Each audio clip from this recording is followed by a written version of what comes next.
drive me off and drop me off at the trail where I needed to start walking, and then go home and have breakfast. He might be like a hobbit and have second breakfast when he finally got around.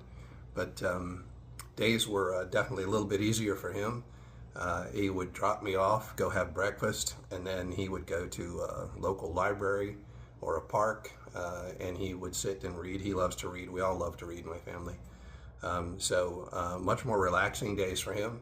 Then he would wait, and I would send him text messages when I had connectivity, and say, hey, I'm at such and such a mile. I've got so much distance to go, and this is the time. So he could monitor and know when to leave and try to pick me up at the next designated pickup spot.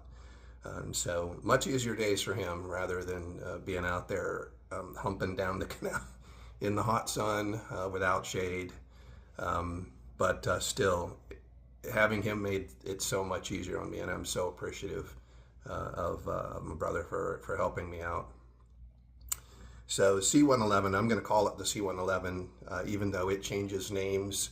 The trail name changes names, but it's continuous path from the Dixie Highway around to the entrance to the Everglades, and then north, a few curves and turns, but very, very long straight sections of just a gravel road or a packed, kind of like a tractor path on the top of the levee, looking down at the water.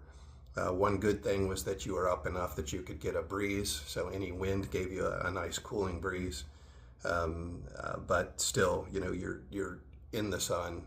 There isn't any shade. You have to try to get off and find a spot, and you're worried if you get down next to the canal to try to find a little tree or a little shrub with some shade.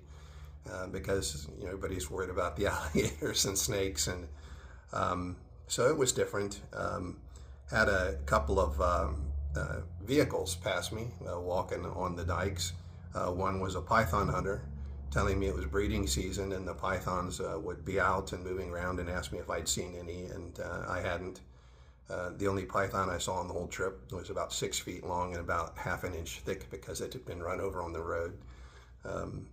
Closest I got to an alligator also was about a 6-foot alligator who was also about a half inch thick and had been run over on the road for a long time.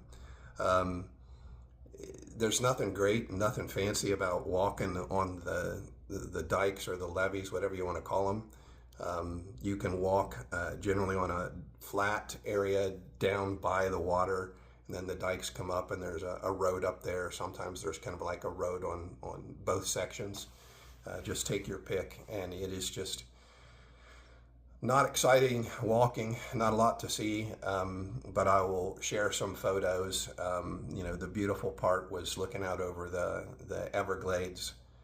Just the scenery, just being out there was really nice, and again, I'm just very lucky that I can do this and that I got to do that part. So I'll end my talking, and then I'll try to add in some of the pictures I took along the way.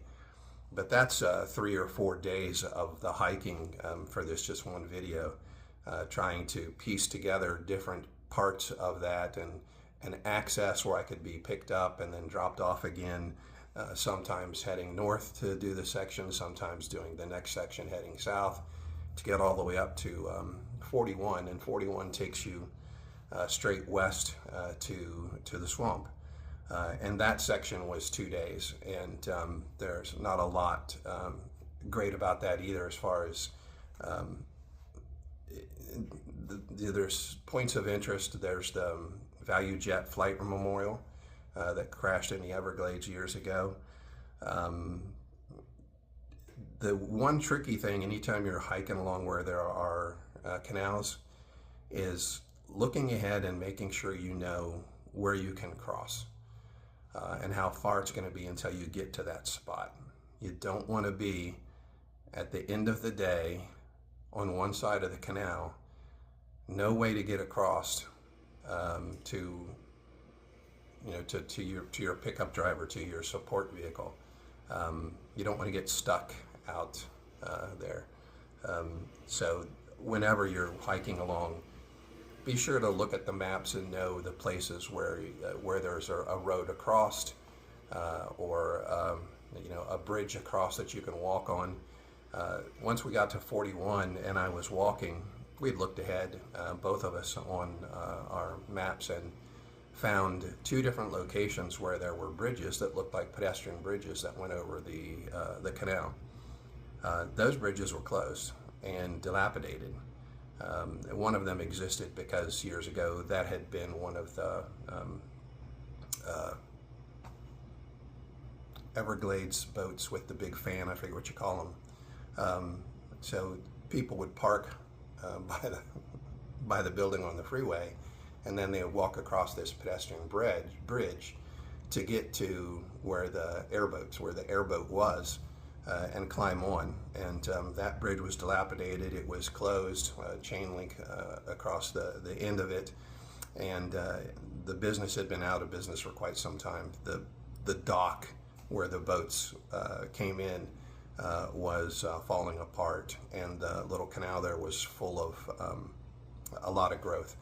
So you have to be careful. If you have a driver, if you have someone support, you just need to know all the places that you can cross, and don't get stuck on the canal on the wrong side of the canal, and then have to backtrack 5 miles or so, and you get out there and you finally get to the Cyprus swamp, and then the fun begins. So I'll tell you about that in a little bit. Bye.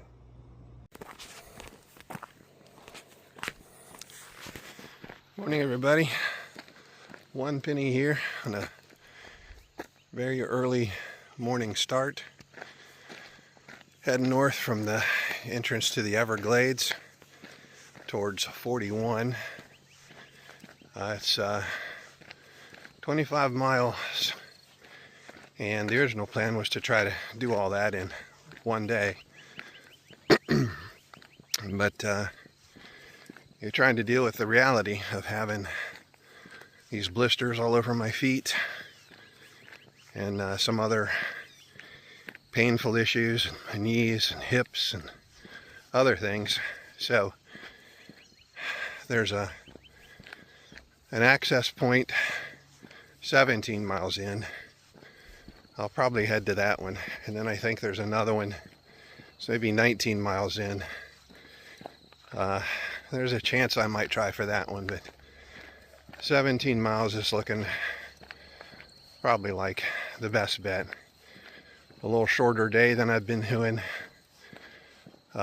Chance to get back and try to do some more care for my feet, and get a little more rest.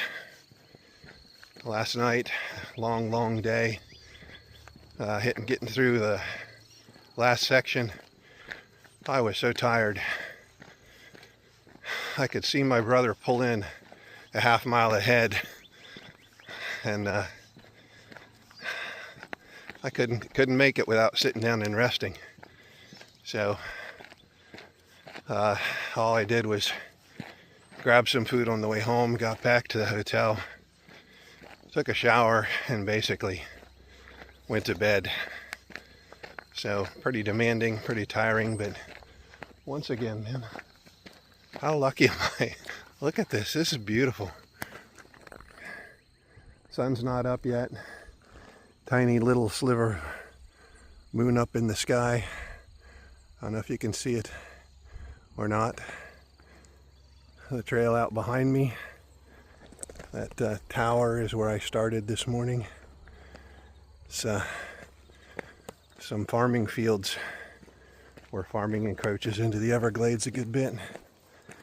And then the trail out in front of me, and a canal beside me, and a very rocky, gravelly trail to walk on.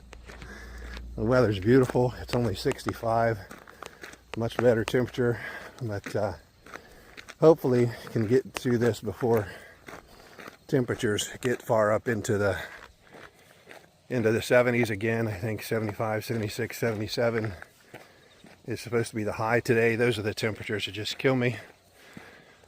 So a little earlier start. Hope to get through as much of this as possible as soon as possible, and then get back and do some foot care, look at the path ahead, and start again tomorrow. I'll probably stop and send some pictures if I see anything really interesting along the way, but I think mostly it's just going to be more trails like this. watching the canal, looking for gators, farmland on the one side. So it's a great morning. Talk to you later. Hello everybody, One Penny here. This is an interesting situation. I just walked up the canal this way, and this facility is for a canal coming in here joining, and you would normally go across the walkway there, but this one is all fenced off and the gates are chained shut. So you'd have to crawl over a railing down there to try to get through and across to the other side of this canal that's blocking my continued travel north. So I thought I'll just go ahead and walk around this gated area and see what is the situation. And I get around to this side and I find out that this side is completely dry. So I just have to walk around and around the other side of the fence, and I'm back on the trail, not having to worry about locked gates. So off I go. One Penny out. Hey everybody, One Penny here. Just giving you a look at this section of the trail. There's my shadow, so you can get a good idea of just how wide this trail is. Water management truck passed me heading south about an hour ago, and across the canal there you see an airport. Quite a few planes parked out over there. It's a nice day for flying. And, back to the trail and continue heading north. See y'all later.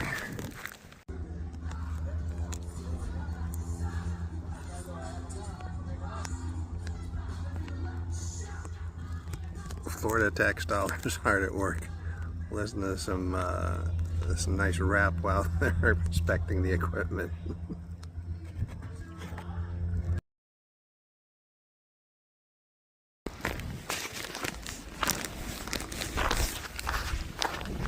Just ordered some lunch here at El Pirata.